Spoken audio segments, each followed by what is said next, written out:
A standards-based letter grade is completely different from the letter grades that I was always used to doing as a teacher. I've been working since the 1970s, and then we totaled up marks, we weighted them, we averaged them, we converted them to percents, and we just came up with a number at the end and made a letter grade. Now it's a different look at what letter grades really are. They're letting parents and students know what their achievement is according to the learning that they're supposed to be focusing on. So instead of totaling up numbers, we're looking at the learning, and it becomes a real focus for our conversations about letter grades. One of the really important things about standard-based reporting is we have to know our standards. And that's difficult. There's so many of them.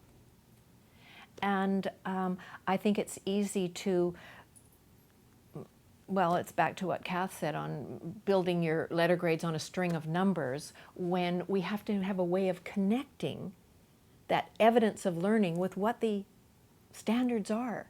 Now, some areas we'll call standards outcomes. There's all sorts of phrases for them, but it's really what you want students to be able to know, what you want students to know and be able to do. So the most challenging thing around standards-based letter grades, I believe, is knowing your standards.